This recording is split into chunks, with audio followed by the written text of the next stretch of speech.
Welcome to the podcast, where we teach you how to create marketing that pops. Get ready for refreshing conversations with industry experts, trendsetters, and creative minds that'll leave you bubbling with inspiration. Get ready to turn up the volume on your business. Let's get popping.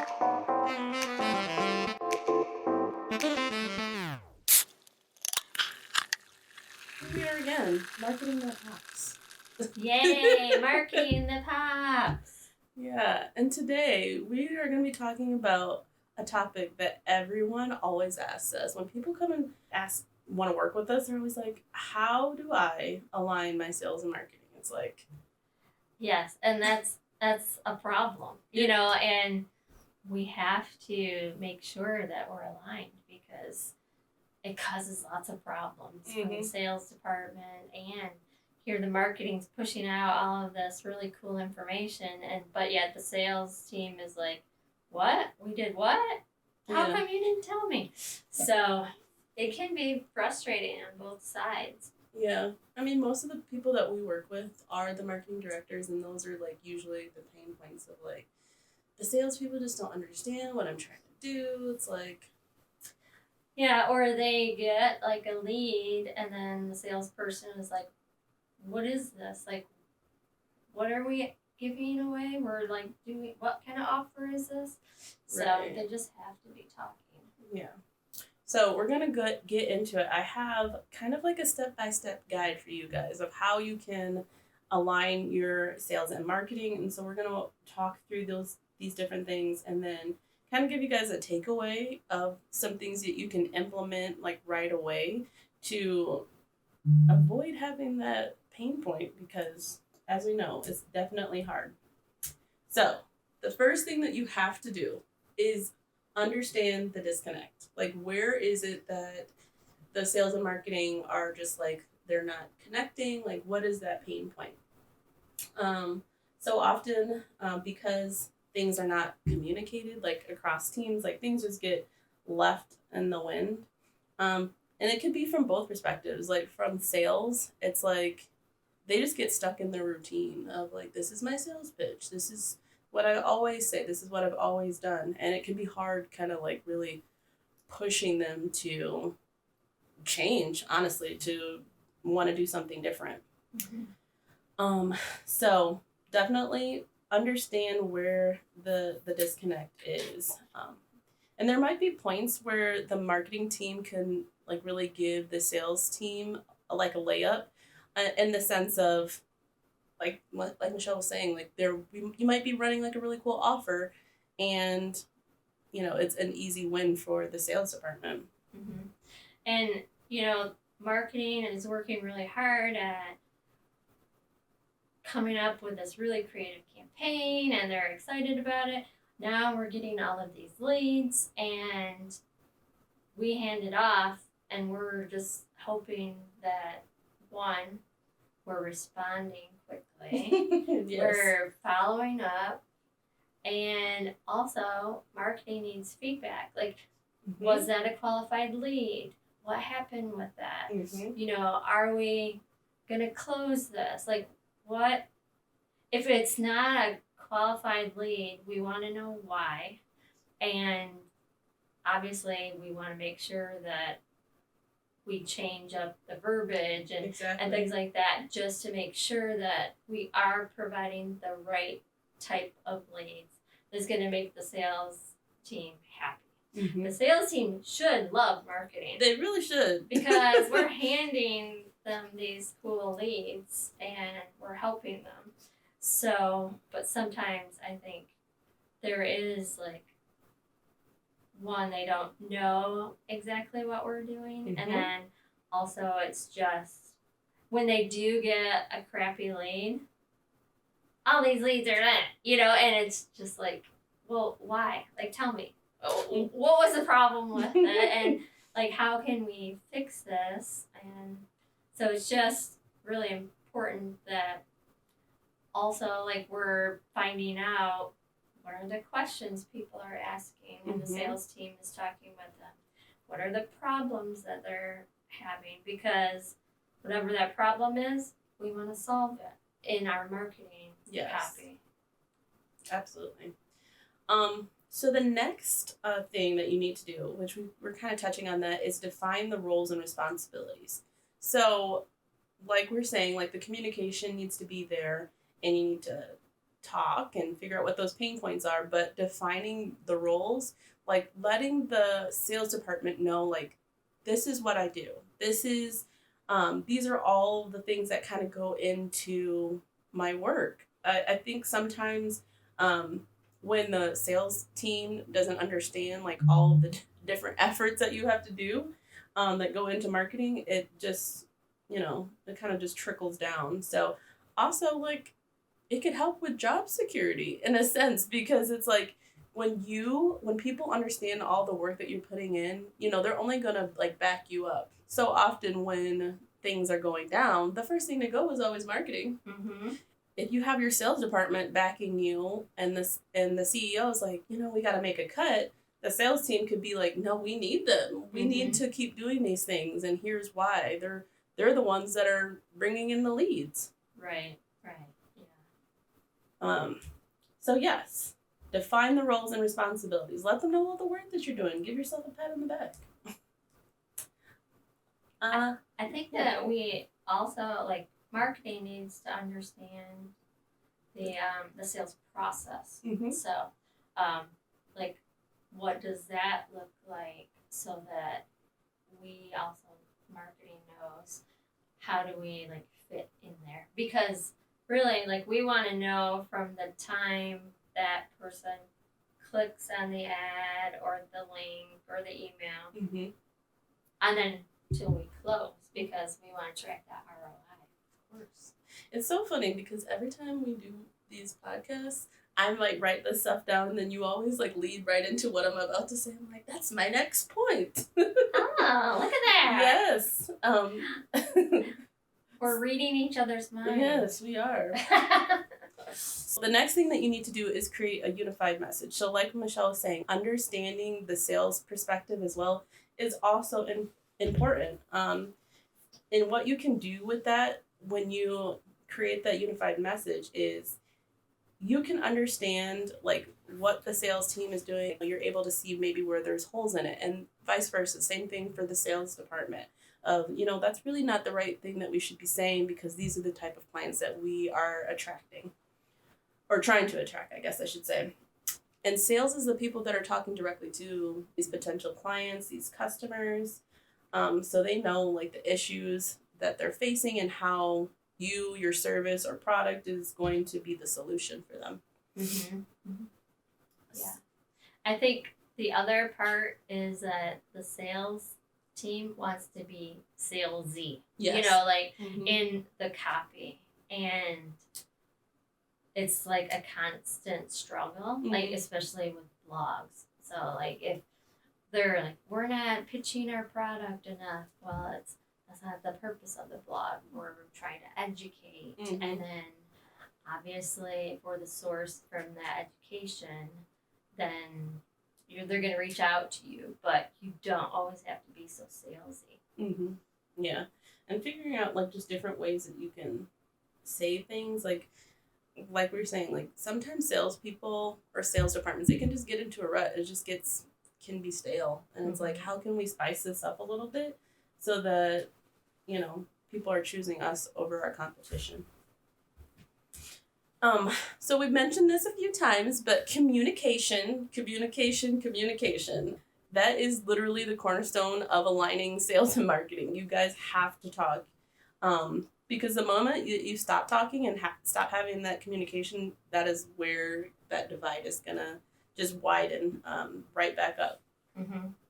And I always recommend like having a monthly, like for the sales meetings, maybe the marketing manager can attend like once a month or something, and just update them and let them know like, hey, here's how many leads I'm tracking. Mm-hmm. Where are we at with these leads? Here's the next campaigns that we're going to do. Do you guys have any feedback? Show them some mock-ups, things like that, because I think that's going to spur them to be like, oh, like that's really cool. Like, we should do this. Right. You know, because it will just, it's really great to have, like, the feedback from the sales team. Mm-hmm. And one other thing that we, obviously this coincides with communication, but just understanding the sales journey and like the buyer's journey. This is how our full sales process goes. Like, if the marketing doesn't understand that, this is how the sales department is getting their leads, this is how often we're following up, that's a problem right there. There, if that's happening. Because what marketing can always do is, as marketers, we have so many tools. We can set up automations. We can set up little tasks for the sales department to do, that stuff that they probably don't even know about, that could make their lives easier. I think, like, sometimes the salespeople are resistant to that because they, one, if they have past due tasks, they don't like that.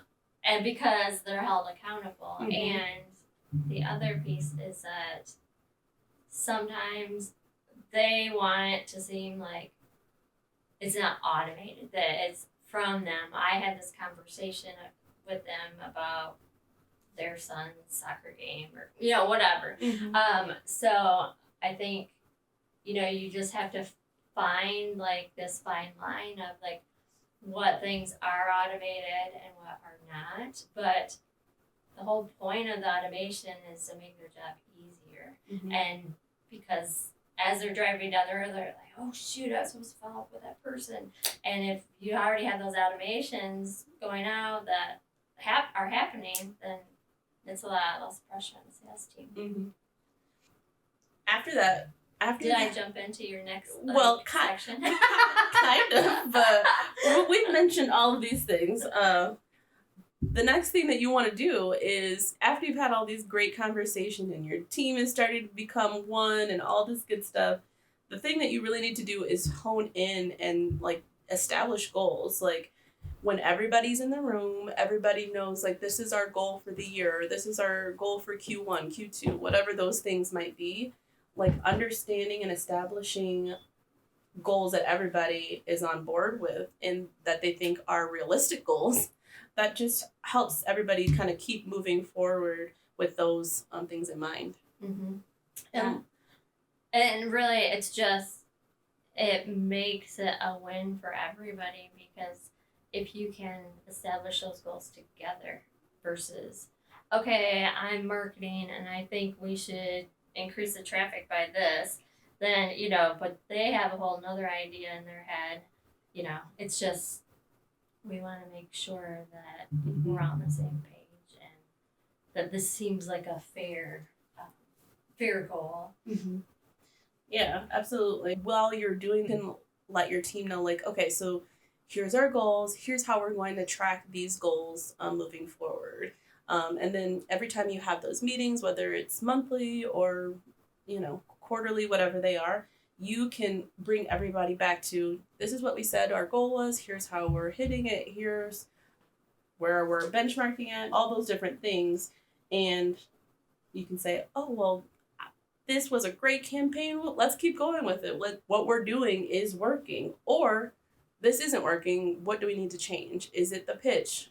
Is it that things are falling through the cracks because after marketing's done this great job, maybe the handoff isn't the right, they're not seeing the leads or something like that. You can figure out what those breakdowns are. Okay, all of those things are ways that you can align sales marketing. But how is that going to impact your business? Let's talk about it. It's going to impact your revenue, just hands down. I've looked at some studies and a couple things, so I'm going to share those with you guys. A study that was done by Aberdeen Group said that companies who had a strong alignment were able to achieve a 20% growth in annual revenue. I mean, what CEO doesn't want that? Yeah. And ones with a poor alignment saw a decrease of 4%. So, Oh, yeah, that's not good. No, not good at all. So you want to make sure that you guys are all in. So it can also lead in conversion rates. HubSpot reported that aligned sales and marketing teams see an average of 32% of annual revenue growth compared to less aligned teams, which saw a 7% decline. So same things we're seeing. And then also Salesforce reported that 79% of marketing leads never convert into sales. Proper alignment ensures a smoother transition of leads through the sales funnel. So basically, all that's saying is money's being left on the table because, whether there's no communication or the transfer is not going properly, 79% is a lot. Mm-hmm. And I think another problem is that if they're not documenting their conversations and Salesforce or whatever program that you're using to monitor that, then that becomes a problem. Because, say, what if somebody gets let go? I mean, you want to be able to know, like, okay, was this person at with these leads? Was it documented? We don't know how to get a hold of this person, but we know that was a qualified deal. It's really important, and it's really hard to get salespeople to do that because they like to be on the road, they are on the phone, they don't want to be putting all that information in, but it's really great information for marketing because if we can look at, okay, what were they saying, what was the problems, and then we can solve that through our copy. Yes. Let's move on to our debunked myth. So, Michelle. Uh-oh. I'm scared. Basically, people are saying that it only takes one touch point in order to convert. I don't know why they think that, but what are your thoughts on that, Michelle? Well, it takes much more than one. I would say it takes 7 times for somebody to see that same messaging before it's going to convert. So whether it's a different type of marketing tactic, if it's the same marketing tactic, it doesn't matter. That's why we always tell people you can't just do one marketing tactic. Like, you need to do a variety because there's a variety of people out there that respond differently to different things. So definitely consistency helps with this, by continually being on social and doing emails and all of the different variety of marketing things that we're doing. Yeah, I mean, there's so many times that people have said oh, I remember you guys did this campaign, and when they start describing it, we're like, oh, that was it's 2 years ago. And it just takes that amount of time sometimes to be reminded of you, and it only kind of just further tells your brand story of that messaging and consistency. And sometimes it's yeah, I've been watching you guys and I don't know why I didn't call you, but it just has to be like that. Something happened where they're frustrated and they're like, okay, I'm just gonna call them. But you're right, we've had events that we went to that we might not get, we follow up right after because they're like, I want to work with you, oh my gosh, I need you, blah blah blah. And so we follow up and then nothing, we can't get a hold of them, we can't. And then 9 months later they finally reply to our email yeah, can we get a meeting? It's where you been all my life? Yeah. Seriously. It's probably the same thing with relationships. How many touch points does it take to make something convert? How many dates does it take? Yes. To find the right one. Yeah. How many frogs do I have to kiss? All of that. So yeah, no, it definitely takes more than one. So you need to be consistent, do different things, and keep trying. That's the best thing about marketing is that you get to be creative. And we understand that with every business, obviously there's constraints and things like that, but finding a way to get your message across creatively and being able to change up your messaging, that just is going to help you stand out amongst, your competitors, your peers, whatever that might be. Just keep trying. As always, we'd love to hear from you guys. Leave us a comment. Give us 5 stars. People don't ask for 5 stars. We're asking for them. 5 stars. 5 stars. And then never miss an episode. And we'll be here waiting for you guys. Excited to talk with you.